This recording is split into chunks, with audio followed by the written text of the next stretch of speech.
99% das pessoas dizem obrigado, árvores, pelo oxigênio. E aí vem um fitoplâncton e diz: eu sou uma piada para você? Se você não entendeu esse meme, então preste bastante atenção que na aula de hoje sobre o reino protoctista nós iremos falar justamente sobre o fitoplâncton e outras características desses organismos. Eu sou o professor Victor Belo e essa é uma aula de Biologia 2 do primeiro bimestre, uma revisão sobre o reino protoctista. Bom, começando como sempre, características gerais. Quando a gente fala sobre o reino protoctista, que também pode ser encontrado pelo nome de protista, tá? Porque o nome protista é um nome antigo, um nome mais recente. Assim, não vou dizer que é o melhor nome, tá? Mas é um nome mais recente, mais apropriado, mais utilizado é protoctista, tá? Mas a gente não vai abordar o porquê que é desse nome agora não, porque isso aqui é uma aula de revisão simples. Então a gente começa falando sempre, toda vez que eu estou me referindo a um reino, eu começo a ver as características gerais dos indivíduos que pertencem a esse reino. E quais são os indivíduos? As algas e os protozoários. E aí é que está a grande questão. Esse aqui é o reino onde você tem uma maior quantidade de características gerais diferentes entre os organismos. Por quê? Porque algas e protozoários eles não têm bem uma relação evolutiva de muitas semelhanças.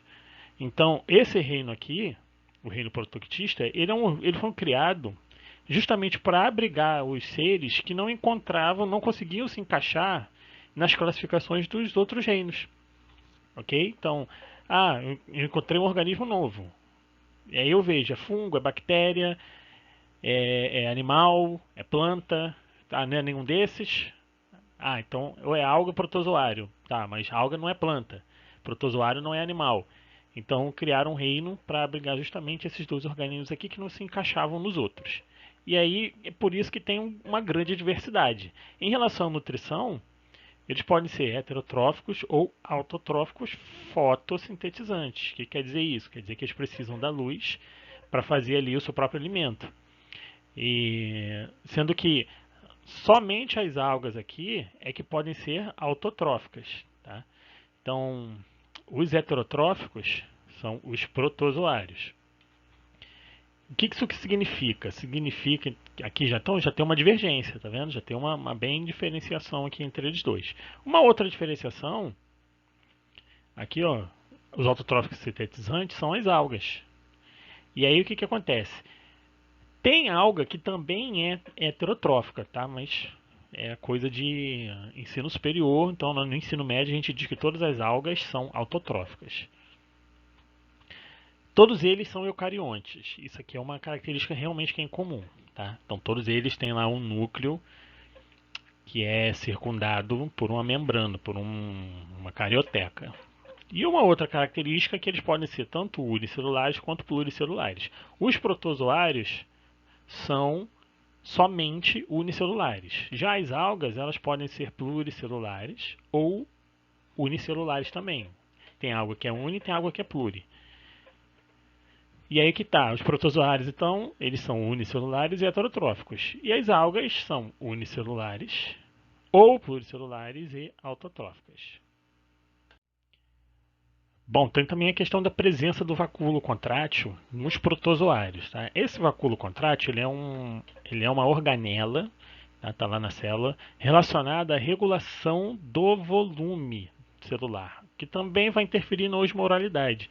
E aí você tem que lembrar do transporte pela membrana, que é um assunto do primeiro ano. O transporte pela membrana de água, ele está diretamente relacionado à osmose. E aí você tem que lembrar que uma célula, dependendo do meio em que ela está, ela vai ter uma tendência a absorver mais água. Ou ela vai ter uma tendência a perder mais água. Esses organismos aqui, eles fazem um controle de quanto pode perder e quanto pode absorver, justamente através dessa organela, o vacúolo contrátil. E aí então, quando você vê isso aqui, é uma organela, tá um gifzinho mostrando que está enchendo, está absorvendo. E agora ele está jogando fora. Ou seja, quando precisa jogar para fora, isso aqui vai contrair e vai jogar para fora. E quando precisar encher, ele vai absorver ali. Lembrando que Dependendo do ambiente onde esse organismo está, ele vai ter uma tendência mais para absorver do que para jogar para fora e vice-versa. Em relação à classificação, ela é bem simples, tá? A gente vai levar aqui em consideração. Mas por que estudar os protozoários, né? Eu só faço sempre essa pergunta. Eu acho que é muito interessante o aluno sempre se questionar sobre isso. Por quê? Por que, que você está estudando isso? E aí, então, quando a gente. Mas então, a gente estuda os protozoários porque muitos deles são causadores de doenças, ou seja, muitos deles são patogênicos. Quais são os principais protozoários patogênicos que a gente estuda no ensino médio? São as doenças de Chagas e a malária, tá? São os causadores deles. A doença de Chagas, ela é causada pelo Trypanosoma cruzi. Então a gente diz que o Trypanosoma cruzi é o agente etiológico. Só que o protozoário, ele é pequeno, ele não consegue ser transportado com uma grande facilidade por outros meios que não sejam os triatomíneos, que são os besouros.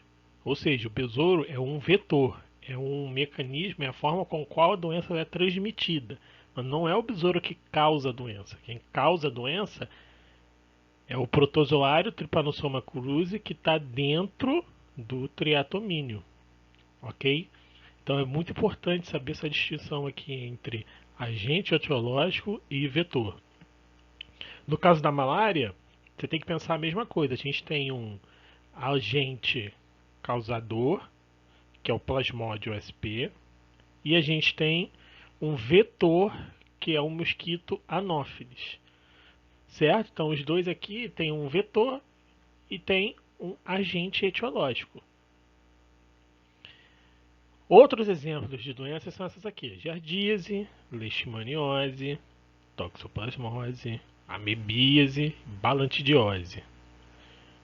E aí eu botei para vocês aqui os nomes específicos, os nomes científicos de cada um dos agentes etiológicos causadores das suas respectivas doenças. É importante você não ficar sabendo como é que é sintoma. Não, a sintoma não é muito importante para a gente. Mais interessante você saber o nome da doença, quem causa, como ela é transmitida e principalmente como ela é evitada. Ou seja, quais são as profilaxias em relação a cada uma dessas doenças aqui. A maioria delas é transmitida por contaminação de secreções ou da água, tá? Então você sabe que aí é saneamento básico e higiene pessoal. Se for por um vetor animal, é só fazer o controle populacional do animal. Então eu faço o controle populacional de triatomíneos ou o controle populacional dos anófilis aqui, no caso da doença de Chagas e da doença malária, respectivamente. Bom, aqui é um resumo do ciclo da doença de Chagas, tá? Como é que funciona? O vetor barbeiro tem lá o agente etiológico dentro dele, que é o Trypanosoma cruzi aqui. Esse Trypanosoma cruzi, com esse barbeiro, quando ele picar uma pessoa, ele acaba defecando próximo da picada. E aí a pessoa, ao coçar o local, ela acaba empurrando as fezes para o buraco que o vetor deixou na pele e acaba entrando na circulação sanguínea, do qual esse indivíduo aqui ele vai infectar algumas células e se transformar em outras. Ele vai se transformar numa forma que a gente chama de amastigota, que é a forma do qual ele vai conseguir se reproduzir dentro da pessoa. Então ele já começa a ter ali um outro estágio de infecção. E aí, a partir daqui, ele vai começar a fazer reprodução sexuada no órgão que ele invadir. Então a gente diz o seguinte: a gente diz que no humano, como a gente tem o parasita realizando a reprodução sexuada, a gente diz então que o humano é o hospedeiro definitivo, ok? O vetor ele seria então um hospedeiro intermediário apenas para que alcance o hospedeiro definitivo. Porque lembra que uma das coisas mais importantes na vida das espécies é a reprodução, a perpetuação da espécie. Então, o barbeiro ele está querendo sobreviver para se reproduzir. Então, o humano ele é o hospedeiro definitivo. Definitivo porque é ali que ele vai conseguir, de fato, perpetuar a espécie sexuadamente. Ok? E aí, então, vai invadir lá algumas células musculares do fígado. E aí ele vai começar a fazer então essa reprodução e uma outra transformação para que esse protozoário possa infectar outras pessoas, outros indivíduos. Só que para isso ele tem que ser o quê? Ele tem que ser transportado pelo barbeiro. Então uma pessoa que infectada que for picada por um barbeiro vai estar transmitindo esses protozoários para o barbeiro e aí esse barbeiro pode recomeçar o ciclo. Esse aqui é um resumo do ciclo da malária, que segue a mesma lógica. Você tem lá o mosquito, o Anopheles, que vai picar uma pessoa, né? Vai estar aqui picando a pessoa, vai estar transmitindo o parasito, então, para a circulação. Esse parasito vai penetrar no fígado, onde ele vai se desenvolver, e ali no fígado ele começa a fazer uma uma transformação dessas células, e aí ele vai então é, realizar uma reprodução sexuada nas células sanguíneas. Tá? Não precisa nem ficar lembrando o nome dos tipos de parasita não, tá? Só precisa saber que é a espécie lá, é o plasmódio. E aí então você tem uma ruptura das células do sangue, então ele volta para a circulação, ele não está mais dentro da célula do sangue, agora ele está ali no líquido do sangue.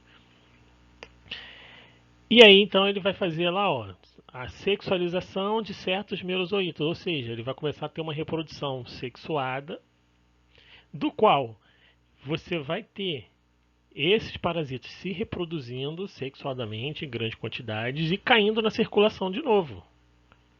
E aí, se um outro inseto vier e picar aqui, ele vai então poder recomeçar o ciclo, tá? Então você começa a ter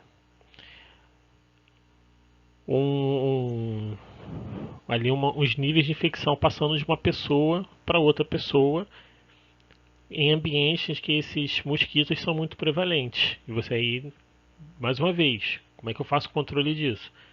Aí você tem que fazer, sei lá, colocar uma tela contra mosquiteiros, usar bastante repelente. Enfim, os métodos tradicionais que a gente usa para combater a mosquito, a insetos, principalmente esses aqui que são causadores de doenças. E aqui agora a gente começa a falar sobre as algas, tá? As algas, então, voltando ao que a gente começou a falar lá no começo desse vídeo, elas podem ser tanto unicelulares quanto pluricelulares. E são, ok, para o ensino médio, todos organismos autotróficos, fotossintetizantes. E isso é muito importante. Esse autotrofismo das algas é o que traz as duas importâncias que mais são associadas a elas no ensino médio, que elas são a base da cadeia alimentar aquática, por isso que eles são chamados de fitoplâncton. Esse fito aqui é um prefixo relacionado ali ao que lembra planta, mas eles lembram que algas não são plantas. E plâncton são organismos que estão na parte mais superficial da água. Okay? São os organismos que vão praticamente sendo levados com a correnteza, que estão sendo levados ali pelo fluxo da água. Então a maioria das algas são fitoplânctons, principalmente aqueles que são os maiores produtores de oxigênio do planeta, são as algas unicelulares. Ou seja, agora você consegue entender esse meme aqui. Porque quem é responsável por produzir uma grande quantidade de oxigênio, a maior quantidade de oxigênio no planeta, não são as plantas, são as algas. Por quê? Porque chega um momento na vida em que a planta, você tem que lembrar que planta também faz respiração celular. Algas também. Só que planta, chega uma hora que ela para de crescer. Quando ela para de crescer, a taxa de fotossíntese acaba sendo a mesma taxa de respiração, ou seja, o tanto que ela joga de oxigênio para o ambiente acaba sendo o mesmo tanto que ela absorve. Então, as plantas não produzem tanto oxigênio assim. A alga não, como a alga, ela ali está sempre se multiplicando, ela está fazendo sempre uma grande multiplicação, ela acaba fazendo mais oxigênio do que as plantas, porque ela está sempre ali se multiplicando e se expandindo ali, porque a água é muito grande, né? O volume, a extensão de água no nosso planeta é muito maior do que de terras, e as algas são unicelulares e elas morrem muito fácil. Então uma alga morre e outra já está ali reproduzindo no lugar em poucas horas. Então isso faz com que a taxa de fotossíntese seja frequente e alta. Certo? Aqui isso é um resumão básico, tá? Tem outros fatores que interferem nisso aí. A gente não vai abordar eles agora. E aí a gente entra então na classificação de algas. Quando a gente fala então sobre classificação de algas, a gente vai levar primeiro aqui em consideração, a gente vai levar os pigmentos, ok? Os pigmentos. O que é um pigmento? É uma molécula, tá? Uma substância em que dá uma cor para o ambiente qual tem aquele pigmento. Então a gente tem aqui 4 classificações. Nós temos as clorófitas, que são algas verdes. Nós temos as faenófitas, que são as algas pardas. As rodófitas, que são as algas vermelhas. E as crisófitas, que são as algas douradas. E essas aqui são as classificações de acordo com o pigmento. Entretanto, a gente também tem uma outra classificação, que são as pirrófitas, que são algas de cor de fogo. É mais ou menos assim um rosa meio dourado ali próximo do vermelho. É uma mistura ali de cores que lembra assim as cores que tem no fogo comum. E tem também a presença de 2 flagelos. E aí eles são considerados, então, são chamados de dinoflagelados. Ok? Esses dinoflagelados aqui, eles caem muito em prova, muito prova. Por quê? Porque são organismos causadores da maré vermelha. O que é a maré vermelha? É uma condição no qual você tem uma grande multiplicação desses organismos aqui, esses dinoflagelados, e aí eles acabam fazendo com que, quando eles estão crescendo, eles acabam liberando uma substância que é tóxica para animais. Ou seja, um ambiente onde você tem uma alta multiplicação desses organismos, ele acaba ficando vermelho por causa da cor deles, tá? Meio vermelho, meio fogo assim, e isso acaba matando muitos organismos que estão ali e que são principalmente animais, tá? Peixe, molusco e entre outros, porque eles liberam essas substâncias que são tóxicas para o sistema nervoso dos organismos. Acaba causando paralisia. E tem também as euglenófitas. As euglenófitas são as algas sem parede celular. E aí a gente entra aqui então com um resumão daquelas classificações, das características gerais do que a gente estudou até agora de revisão, né? Então, a gente está vendo aqui mais uma tabelinha aqui, né? A classificação, aqui nessa primeira coluna da esquerda. E aí tem vírus, o reino Monera e o reino Protoctista. Aqui tem o tipo de célula, organização celular, nutrição, exemplos de indivíduos, ok? Aí quando a gente fala lá sobre a aula de fungos, vai entrar aqui mais uma característica que são os fungos. Então, galera, era isso. Essa hoje foi bem mais curto do que as outras, porque essa matéria realmente não tem tanta coisa para nós no segundo ano aqui, noção 1. Espero que vocês tenham gostado. Qualquer dúvida, já sabem onde me procurar, quando me procurar, e até a próxima.